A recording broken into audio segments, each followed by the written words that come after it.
नमस्कार, current news में आपका स्वागत है। मैं हूं आतिफा काजी। इस सेगमेंट में हम उन खास और जरूरी खबरों की चर्चा करते हैं जो आपकी परीक्षा के लिहाज से बेहद अहम साबित हो सकती हैं।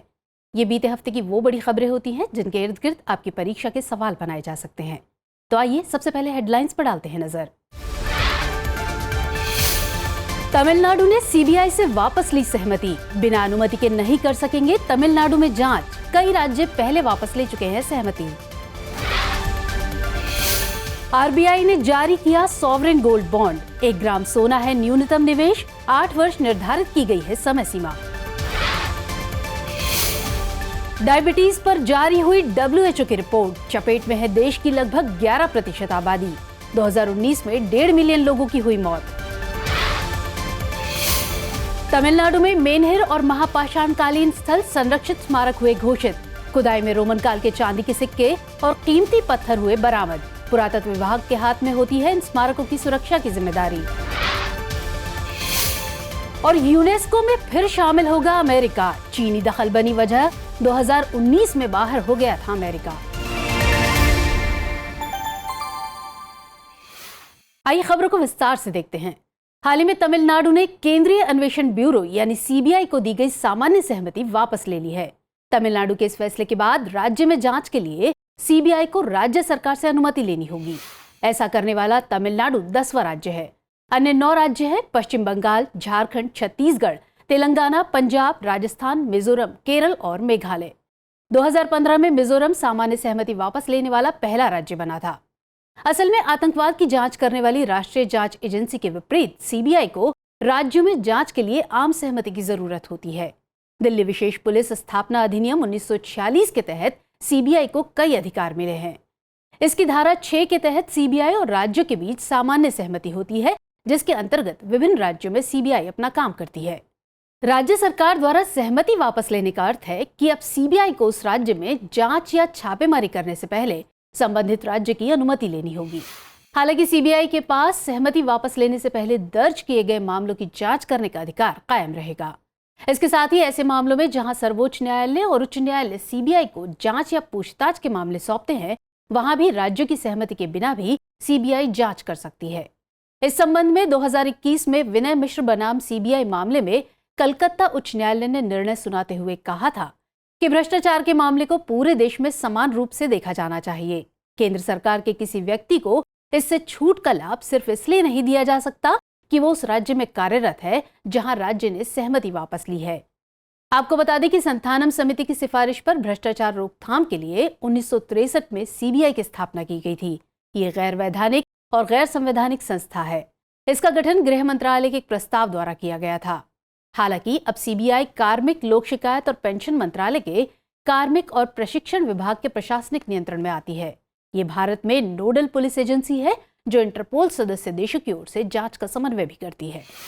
हाल ही में रिजर्व बैंक ऑफ इंडिया ने 2023-24 के लिए SGB यानी सॉवरेन गोल्ड बॉन्ड जारी किया। ये bond commercial bank, post office, stock holding corporation of India limited और मान्यता प्राप्त स्टॉक एक्सचेंज जैसे national stock exchange of India limited के माध्यम से बेचे जाएंगे। इस स्कीम के तहत भारतीय निवासी, हिंदू अविभाजित परिवार, धार्मिक संस्थान और विश्वविद्यालय आदि ही इसके खरीदार होंगे। इस स्कीम के तहत 1 ग्राम सोने का न्यूनतम निवेश करना होगा। वहीं अधिकतम निवेश की बात करें तो प्रत्येक व्यक्ति के लिए 1 वित्तीय वर्ष में 4 किलोग्राम गोल्ड की लिमिट रखी गई है। इसके अलावा संस्थानों के लिए गोल्ड की अधिकतम लिमिट 20 किलोग्राम है। आपको बता दें कि इस स्कीम की समय सीमा 8 वर्ष निर्धारित की गई है, जहां 5 वर्ष के बाद निवेशक के पास इस स्कीम से बाहर निकलने का विकल्प मौजूद होगा। निवेशकों को बॉन्ड के लिए होल्डिंग प्रमाण पत्र भी जारी किए जाएंगे। योजना पर 2.5% प्रतिवर्ष की एक निश्चित ब्याज दर लागू है, जो कि अर्धवार्षिक रूप से देय होगा। इसके मूल्य निर्धारण की बात करें तो SGB का मूल्य Indian Boolean and jewellers association limited द्वारा 999 प्योरिटी वाले गोल्ड के औसत दर के आधार पर भारतीय रुपए में तय किया जाएगा। हालांकि ये मूल्य बॉन्ड अवधि से पहले सप्ताह के अंतिम 3 कार्य दिवस के औसत मूल्य पर निर्धारित होगा। डिजिटल पेमेंट को बढ़ावा देने के लिए ऑनलाइन भुगतान करने वाले ग्राहकों को अतिरिक्त 50 रुपए की छूट प्रदान की जाएगी। गौरतलब है कि gold bond government securities act 2006 के तहत भारत सरकार के स्टॉक के रूप में जारी किए जाते हैं। इस बॉन्ड का उपयोग ऋण के लिए जमानत के तौर पर भी किया जा सकता है। हाल ही में भारतीय रिजर्व बैंक ने शहरी सहकारी बैंकों को बेहतर बनाने की दिशा में कुछ सुझाव सामने रखे। 1514 शहरी सहकारी बैंकों की व्यवस्था को सुदृढ़ करने के लिए प्राथमिकता वाले क्षेत्र के ऋण लक्ष्य को पूरा करने के लिए 2 साल का एक्स्ट्रा टाइम दिया गया है। शहरी सहकारी बैंकों को मजबूत करने के लिए अन्य महत्वपूर्ण कदम भी उठाए गए हैं। आरबीआई की ओर से बताए गए उपायों के तहत अब यूसीबी यानी शहरी सहकारी बैंक पिछले वित्तीय वर्ष में शाखाओं की संख्या के 10% तक या अधिकतम 5 नई शाखाएं आरबीआई की पूर्व अनुमति के बिना खोल सकते हैं। यूसीबी को पॉलिसी के लिए अपने बोर्ड की ओर से मंजूरी लेनी होगी और वित्तीय रूप से मजबूत और अच्छी तरह से प्रबंधित मानदंडों का पालन करना होगा। इसके साथ ही अब यूसीबी कमर्शियल बैंकों की तरह ही वन टाइम सेटलमेंट कर सकता है। साथ ही सेंट्रल बैंक ने यूसीबी समेत सभी विनियमित संस्थाओं के लिए इस पहलू को नियंत्रित करने वाले फ्रेमवर्क अधिसूचना जारी की है। आपको बता दें कि सहकारी बैंक साधारण बैंकिंग व्यवसाय से निपटने के लिए सहकारी आधार पर स्थापित एक संस्था है। भारत में सहकारी बैंक बैंकिंग विनियम अधिनियम 1949 और बैंकिंग कानून सहकारी समितियां अधिनियम 1955 के अनुसार शासित होते हैं। ये bank no profit no loss जैसे लक्ष्यों के साथ खोले गए हैं। इस बैंकिंग प्रणाली में ग्राहक और मालिक दोनों ही बैंक के सदस्य होते हैं। हाल ही में वैज्ञानिकों ने अंतरिक्ष में हुए अब तक के सबसे शक्तिशाली विस्फोट का पता लगाया है। दरअसल बीते साल अक्टूबर में अंतरिक्ष में हुए विस्फोट से जुड़ी जानकारी अब सामने आई है। वैज्ञानिकों के अनुसार ये एक गामा किरण विस्फोट था और ब्रह्मांड में इस प्रकार के विस्फोट को सबसे शक्तिशाली माना जाता है। हालिया रिपोर्ट के मुताबिक गामा किरण विस्फोट बेहद चमकीला था। विशेषज्ञों ने इसका अर्थ बताते हुए कहा कि यह बिग बैंग के बाद अब तक का सबसे शक्तिशाली विस्फोट है। गामा किरण विस्फोट के विषय में ऐसा बताया जाता है कि जितनी ऊर्जा हमारा सूर्य अपने जीवन काल में उत्पन्न करेगा, उतनी ऊर्जा ये महज कुछ सेकंड में ही उत्पन्न करता है। ऐसा माना जाता है कि किसी एक बड़े तारे के ब्लैक होल में गिरने के कारण गामा किरण विस्फोट की परिस्थिति पैदा हुई। ये इतना शक्तिशाली था कि इसने अंतरिक्ष में कई गामा किरण उपकरणों की क्षमता को प्रभावित किया और इसके कारण इसकी वास्तविक तीव्रता को मापने में सफलता हासिल नहीं हुई। आपको बता दें कि गामा किरण विस्फोट की एक अनूठी संरचना है जिसमें एक व्यापक गैस प्रवाह के भीतर एक संकीर्ण जेट फिक्स होता है। जेट का आकार एक आइसक्रीम कोन की तरह होता है। हालांकि वैज्ञानिक और जानकारी जुटाने के लिए अभी भी खोज कर रहे हैं। इसके अलावा गामा रे के फटने के बाद मल्टी वेवलेंथ डेटा से ये जानकारी प्राप्त हुई कि इसके जेट की बनावट कुछ इस प्रकार की है जिसमें झुके हुए पंखों के साथ एक संकीर्ण कोर भी है। जेट के इस अनूठे बनावट के कारण वैज्ञानिक विस्फोट के बाद महीनों तक इसकी वेवलेंथ की चमक को देख पाए। मेडिकल जर्नल लांसेट में हाल ही में डायबिटीज को लेकर चौंकाने वाली रिपोर्ट प्रकाशित हुई। इसके मुताबिक साल 2019 से 2021 तक करीब 31 मिलियन भारतीय इस बीमारी की चपेट में आ चुके हैं। रिपोर्ट के मुताबिक देश की लगभग 11% आबादी डायबिटीज और 15.3% आबादी प्री डायबिटिक फेज में है। रिसर्च में गोवा, पुदुचेरी, केरल और चंडीगढ़ में डायबिटीज का अधिकतम प्रसार देखा गया है। इसके साथ ही निकटतम भविष्य में देश के गांवों में भी डायबिटीज विस्फोट होने की आशंका जताई गई है। आपको बता दें कि डायबिटीज के 2 प्रकार होते हैं, टाइप 1 और टाइप 2। टाइप 1 आनुवंशिक होता है जो एक पीढ़ी से दूसरी पीढ़ी में ट्रांसफर होती है। वहीं टाइप 2 डायबिटीज हमारे लाइफस्टाइल से जुड़ी है और दुनिया भर में तेजी से अपने पैर पसार रही है। प्री डायबिटिक की बात की जाए तो यह गंभीर स्वास्थ्य स्थिति है जिसमें शुगर का स्तर सामान्य से अधिक होता है, लेकिन इतना ज्यादा नहीं कि उसे टाइप 2 डायबिटीज की श्रेणी में रखा जा सके। हालिया शोध में यह पाया गया है कि साल 2021 तक देश में 10 करोड़ से अधिक आबादी डायबिटीज की चपेट में आ चुकी है और साथ ही 13 करोड़ से अधिक लोग प्री डायबिटिक हैं।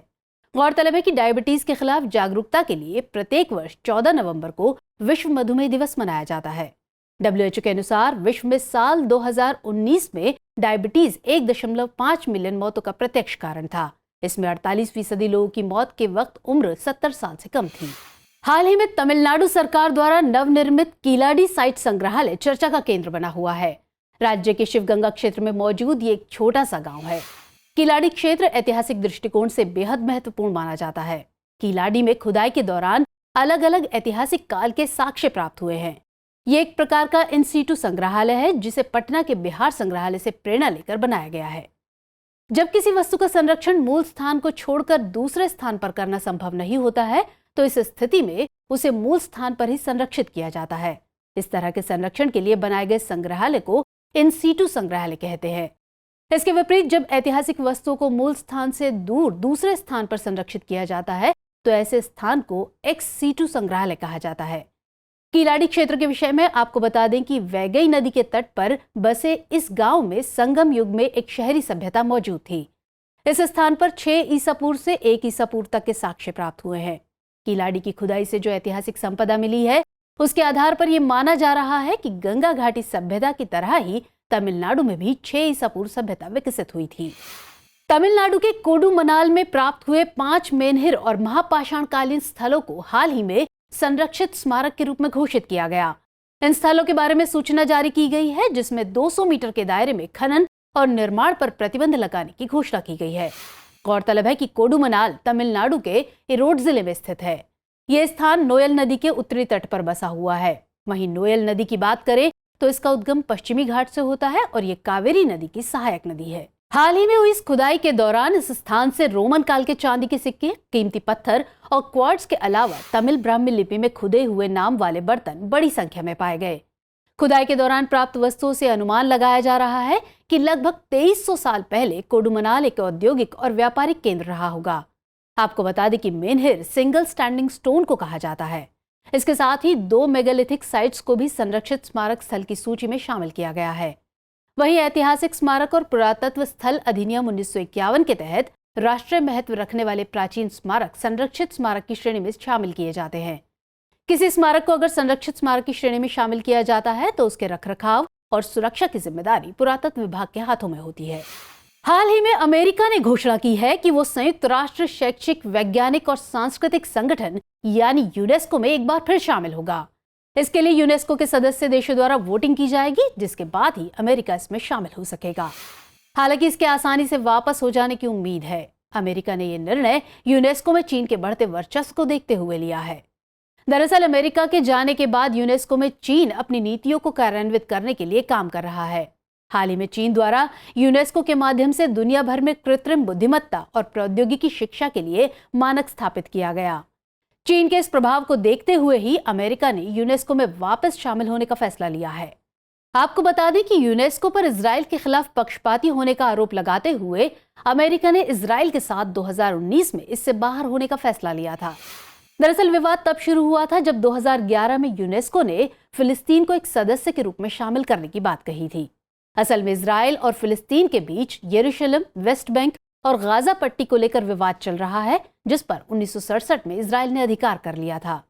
फिलिस्तीन को ज्यादातर देश एक स्वतंत्र राष्ट्र के रूप में मान्यता नहीं देते हैं। 2012 में इजराइल की आपत्तियों के बावजूद फिलिस्तीन को यूनेस्को में एक गैर सदस्य पर्यवेक्षक राज्य के रूप में शामिल कर लिया गया। इसका अर्थ यह है कि फिलिस्तीन महासभा की कार्यवाही में भाग ले सकता है, लेकिन मतदान नहीं कर सकता है। यूनेस्को के इसी कदम के खिलाफ अमेरिका ने 2017 में यूनेस्को से बाहर आने का फैसला किया था और 2019 में बाहर हो गया था। आपको बता दें कि यूनेस्को संयुक्त राष्ट्र की एक एजेंसी है जिसे शैक्षिक, वैज्ञानिक और सांस्कृतिक कारणों को बढ़ावा देने के माध्यम से अंतर्राष्ट्रीय सहयोग और शांति को आगे बढ़ाने का काम सौंपा गया है। इसका गठन 1945 में किया गया था और इसका मुख्यालय फ्रांस के पेरिस में है। हाल ही में केरल के मडक्करा से सागर परिक्रमा के 7वें चरण की शुरुआत हुई। मत्स्य पालन, पशुपालन और डेयरी मंत्रालय ने राज्य सरकारों के साथ मिलकर ये यात्रा शुरू की है। 7वें चरण में सागर परिक्रमा की यात्रा केरल के तटीय क्षेत्रों से होते हुए पुदुचेरी और लक्षद्वीप तक जाएगी। यात्रा के माध्यम से मात्स्यिकी से संबंधित योजनाओं एवं कार्यक्रमों का प्रसार कर मछली किसानों को जागरूक किया जाएगा। इसका मकसद मछुआरों को भी सशक्त बनाना है। सागर परिक्रमा एक नेविगेशन यात्रा है जिसमें मछुआरों, मछली किसानों और इस क्षेत्र से संबंधित हितधारकों के साथ एकजुटता प्रदर्शित करने के लिए एक निर्धारित समुद्री मार्ग के माध्यम से तटीय प्रदेशों तक पहुंचा जाएगा। इस यात्रा के माध्यम से तटीय मछुआरा समुदायों की आजीविका और समुद्री पारिस्थितिक तंत्र की सुरक्षा के लिए समुद्री मत्स्य संसाधनों के उपयोग के बीच संतुलन बनाने पर ध्यान दिया जाएगा। सागर परिक्रमा का प्रथम चरण गुजरात के मांडवी से आरंभ हुआ था और पोरबंदर में इस यात्रा का समापन हो गया था। इस दौरान मछुआरों को किसान क्रेडिट कार्ड प्रदान किए गए थे। मत्स्य पालन में भारत की स्थिति की बात करें तो हालिया आंकड़ों के अनुसार भारत विश्व में मछली उत्पादन में तीसरे स्थान पर है। इसके साथ ही जलीय कृषि में भारत चीन के बाद दूसरे स्थान पर है। देश में मछली उत्पादन को बढ़ावा देने के लिए सरकार ने प्रधानमंत्री मत्स्य संपदा योजना की शुरुआत की है। इसके अंतर्गत मछुआरों की आय को दोगुनी करने का लक्ष्य रखा गया है। इसके अलावा सरकार ने मत्स्य सेवा केंद्र और मछली किसानों के लिए वन स्टॉप शॉप विस्तार केंद्र की भी स्थापना की है। हाल ही में विश्व स्वास्थ्य संगठन ने कहा है कि भारत में अगर हर घर नल द्वारा स्वच्छ जल पहुंचाया जाए तो डायरिया से होने वाली 4 लाख मृत्यु को रोका जा सकता है।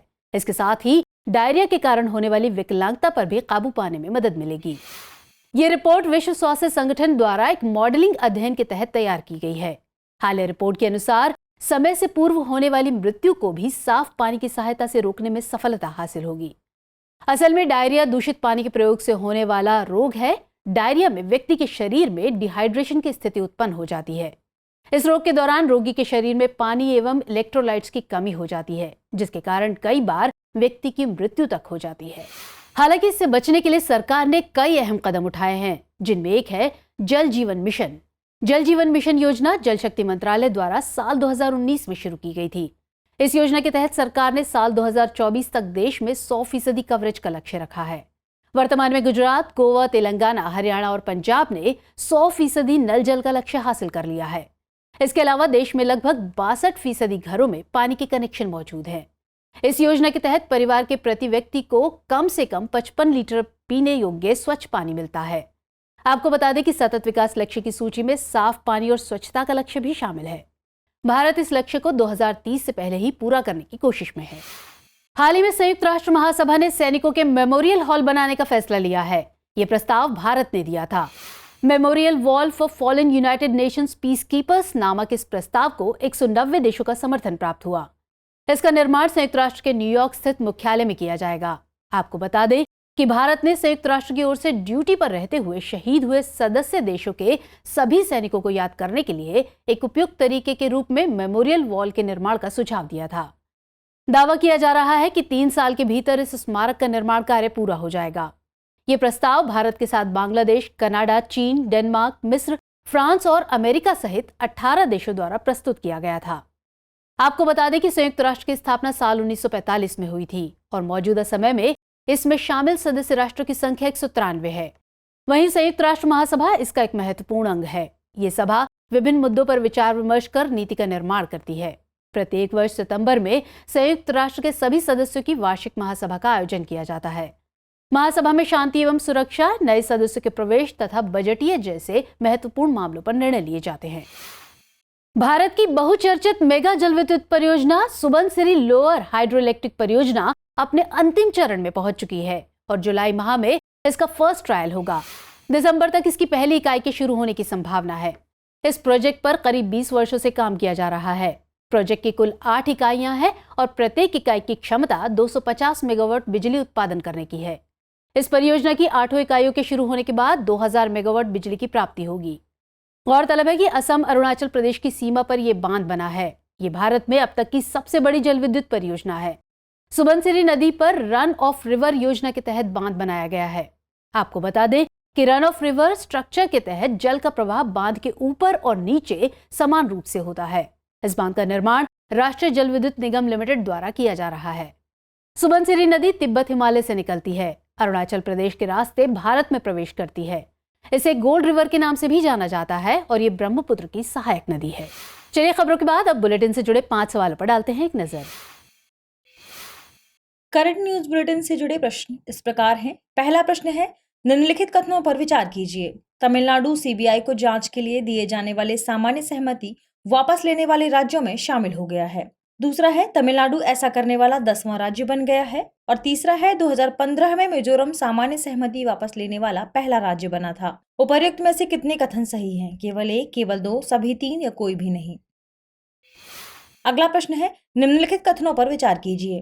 पहला कथन है, सॉवरेन गोल्ड बॉन्ड स्कीम 2023-24 के तहत 1 ग्राम सोने का न्यूनतम निवेश करना होगा। इस स्कीम के तहत भारतीय निवासी, हिंदू अविभाजित परिवार, धार्मिक संस्थान और विश्वविद्यालय आदि ही इसके खरीदार होंगे। प्रत्येक व्यक्ति एक वित्तीय वर्ष में 3 किलोग्राम गोल्ड तक ही अधिकतम निवेश कर सकता है। उपर्युक्त में से कितने कथन सही हैं? केवल 1, केवल 2, सभी 3 या कोई भी नहीं। अगला प्रश्न है, निम्नलिखित कथनों पर विचार कीजिए। तमिलनाडु के कोडुमनाल में प्राप्त हुए 5 मेनहिर और महापाषाणकालीन स्थलों को संरक्षित स्मारक के रूप में घोषित किया गया है। यह स्थान नोयल नदी के दक्षिणी तट पर बसा हुआ है। नोयल गोदावरी नदी की सहायक नदी है। उपर्युक्त में से कितने कथन सही हैं? केवल 1, केवल 2, सभी 3 या कोई भी नहीं। अगला प्रश्न है, निम्नलिखित कथनों पर विचार कीजिए। कथन 1 है, विश्व स्वास्थ्य संगठन ने कहा है कि भारत में अगर हर घर नल द्वारा स्वच्छ जल पहुंचाया जाए तो डायरिया से होने वाली 4 लाख मृत्यु को रोका जा सकता है। कथन 2 है, डायरिया दूषित पानी के प्रयोग से होने वाला रोग है। निम्नलिखित में से क्या सही है? कथन ए है, कथन 1 और 2 दोनों सही है तथा कथन 2 कथन 1 की सही व्याख्या है। कथन 1 और कथन 2 दोनों सही है तथा कथन 2 कथन 1 की सही व्याख्या नहीं करता है। कथन 1 सही है, कथन 2 गलत है, कथन 1 गलत है, कथन 2 सही है। अगला प्रश्न है, निम्नलिखित कथनों पर विचार कीजिए। बहुचर्चित मेगा जल विद्युत परियोजना सुबनसिरी लोअर हाइड्रो इलेक्ट्रिक परियोजना अपने अंतिम चरण में पहुंच चुकी है। इस प्रोजेक्ट पर करीब 20 वर्षों से काम किया जा रहा है। यह भारत में अब तक की सबसे बड़ी जल विद्युत परियोजना है। उपयुक्त में से कितने कथन सही हैं? केवल 1, केवल 2, सभी 3 या कोई नहीं? इन प्रश्नों के सही जवाब कमेंट सेक्शन में जरूर दें। मिलते हैं अगले एपिसोड में। तो फिलहाल इस बुलेटिन में इतना ही। खबरों को विस्तार से पढ़ने के लिए विजिट करें www.drishtieyes.com पर। साथ ही दृष्टि आइज के हिंदी अंग्रेजी यूट्यूब चैनल और दृष्टि PCS यूट्यूब चैनल को लाइक, शेयर और सब्सक्राइब करना ना भूलें। लेकिन चलते चलते डालते हैं कुछ छोटी मगर जरूरी खबरों पर नजर। हाल ही में UNDP द्वारा जेंडर सोशल नॉर्म्स इंडेक्स जारी किया गया। इसके अनुसार महिलाओं के अधिकारों के लिए शक्तिशाली वैश्विक और स्थानीय अभियानों के बावजूद 1 दशक में महिलाओं के खिलाफ पक्षपात में कोई सुधार नहीं हुआ। इस सूचकांक के अनुसार 80 देशों के लगभग 25% लोगों ने महिलाओं के प्रति होने वाली घरेलू हिंसा को सही ठहराया है। यह सूचकांक मुख्य रूप से राजनीतिक, आर्थिक, शैक्षिक और भौतिक अखंडता के 4 आयामों पर आधारित है। इस सूचकांक के अनुसार भारत में महिलाओं के प्रति पक्षपात अधिक है। इसके अनुसार भारत में लगभग 99% लोग महिलाओं के खिलाफ कम से कम एक पूर्वाग्रह रखते हैं। हाल ही में भारतीय रिजर्व बैंक के गवर्नर शक्तिकांत दास को लंदन के सेंट्रल बैंकिंग द्वारा साल 2023 के लिए गवर्नर ऑफ द ईयर के सम्मान से सम्मानित किया गया। यह पुरस्कार उन्हें मुद्रास्फीति के प्रबंधन, कोविड महामारी और वैश्विक उथल-पुथल जैसे संकटों के दौरान भारत की बैंकिंग प्रणाली को कुशलता से संभालने के लिए दिया गया है। वह रघुराम राजन के बाद इस पुरस्कार से सम्मानित होने वाले दूसरे भारतीय रिजर्व बैंक गवर्नर हैं। उन्हें 2015 में यह सम्मान मिला था। सेंट्रल बैंकिंग एक अंतर्राष्ट्रीय आर्थिक शोध पत्रिका है जो विश्व के केंद्रीय बैंकिंग समुदाय में उत्कृष्ट कार्य करने वाले बैंकों की पहचान करती है और उन्हें सम्मानित करती है। हाल ही में नासा ने जेलीफिश नामक एक नई आकाशगंगा की तस्वीर साझा की है जो कि हमारी पृथ्वी से 700 मिलियन प्रकाश वर्ष दूर स्थित है। इस आकाशगंगा का पूरा नाम जेलीफिश आकाशगंगा JO206 रखा गया है। गैस और धूल के बादलों से युक्त इस आकाशगंगा की प्रमुख आकृति स्टार जैसी है और शेष छवि जेलीफिश के टेंटेकल्स जैसी है, इसलिए इसका नाम जेलीफिश आकाशगंगा रखा गया है। हाल ही में केंद्रीय मंत्री डॉक्टर जितेंद्र सिंह ने चंद्रयान 3 प्रक्षेपण के जुलाई में होने की बात कही है। इसकी लॉन्चिंग के लिए रॉकेट LVM-3 का इस्तेमाल किया जाएगा। गौरतलब है कि चंद्रयान 3 चंद्रयान 2 का अनुवर्ती मिशन है जो चंद्र सतह पर सुरक्षित लैंडिंग और घूमने में एंड टू एंड क्षमता का प्रदर्शन करेगा। इसमें लैंडर और रोवर कॉन्फ़िगरेशन शामिल है। इस मिशन का उद्देश्य अंतरिक्षयान को चंद्रमा के दक्षिणी ध्रुव पर उतारने से संबंधित महत्वपूर्ण तकनीक का प्रदर्शन करना है। इसके पहले चंद्रयान 2 मिशन ने पहली बार चांद की सतह पर पानी की मौजूदगी की पहचान करके भारत को वैश्विक पटल पर एक गौरवशाली और अग्रणी स्थान दिलाया था।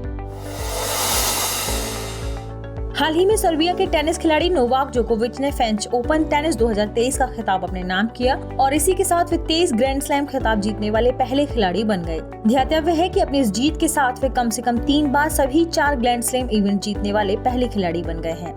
बता दें कि French open, US open, Australian open और विंबलडन टेनिस की 4 सबसे प्रतिष्ठित प्रतियोगिताएं हैं जिन्हें ग्रैंड स्लैम कहा जाता है।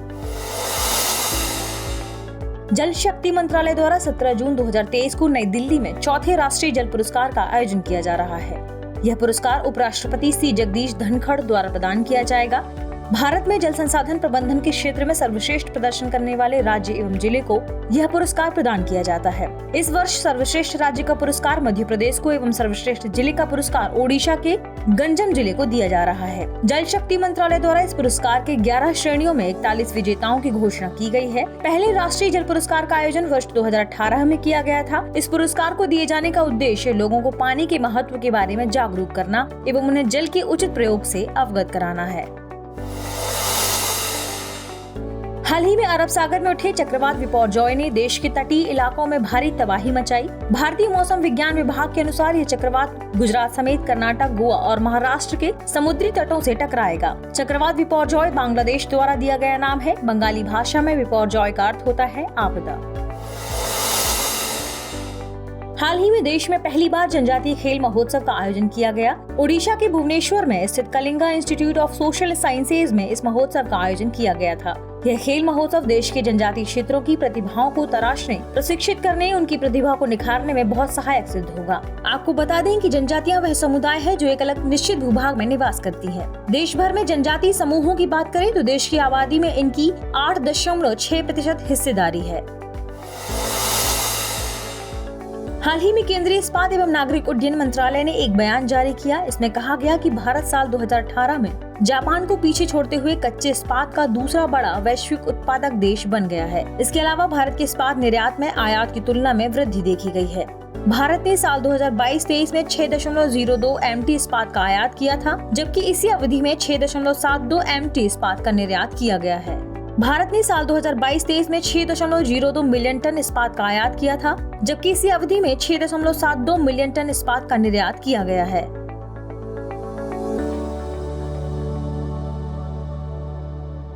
हमारी टीम कोशिश करती है कि आपको दी गई खबरों में एक भी गलती ना हो, लेकिन यदि किसी सोर्स या ह्यूमन एरर की वजह से ऐसी गलती हो जाती है तो इस वीडियो के कमेंट बॉक्स में उस गलती को सुधार कर पिन कर दिया जाता है और यह आपको कमेंट बॉक्स में सबसे ऊपर दिखाई देता है।